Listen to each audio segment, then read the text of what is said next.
All right, so this is my solution for having a built-in round-off router. So a small rigid in here.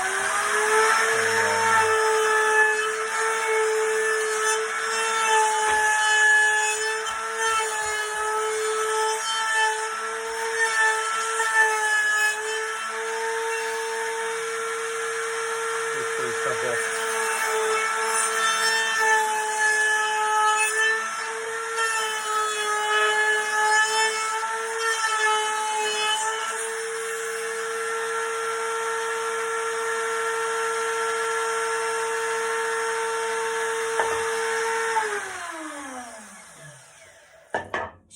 So it's easy to lower with the rigid.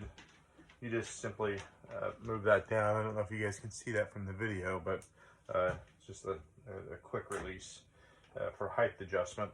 And so again, for maybe just rounding off corners, this is a quick install on the Craftsman 113 model saw. Mine's a flex drive, but that doesn't matter. I just plug the router into the source of the on-off switch for the table saw.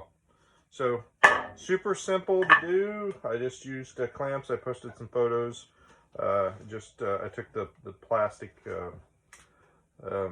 plate off of the router and just screwed it directly here. I've got a couple of these small rigid finish routers or whatever folks call them, but it's all smooth with the table. And again, if I'm cutting a big piece, ripping a piece on the table, so I just lower this down.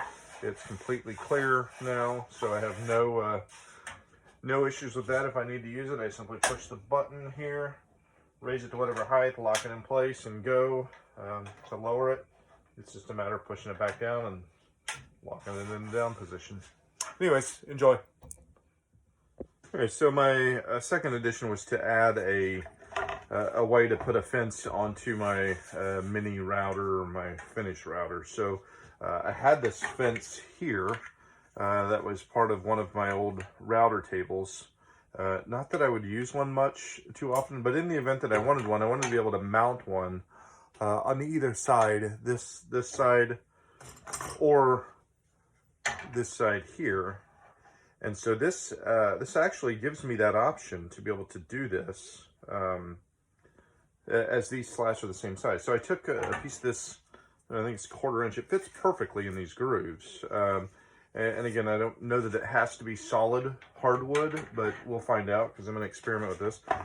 But this fits directly in here. So I cut the slats here with my scroll saw. Put this here. I did set some washers underneath it here on each side. I just took a piece of scrap wood that I had. I've got 4.5 inch lag bolts here, and not lag bolts, these are carriage bolts. Stuck them through here.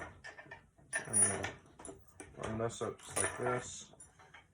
Here, I put a washer on here to help slide in between the fence and this. I bought these handles here at Lowe's for, I don't know, like $2.30, something like that. I don't remember. They're not too expensive.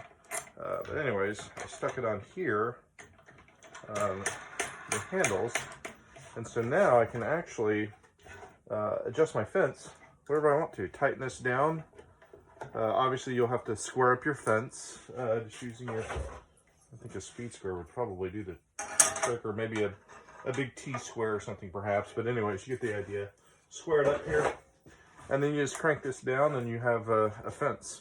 And it literally, it can move the whole saw, it won't move. So if you needed to change sides for whatever reason, you simply unscrew these here and do everything in the reverse on the opposite side. So it's pretty quick. These little spinner knobs here take all of the time out of it. So if I just switch this over to here, I haven't done this yet, so let's see how easy this works out. I've got to go around my cord, and mine's a flex drive, my saw. So I've got the cable right here, but I can still get around it. Here, so let's see. Got that through.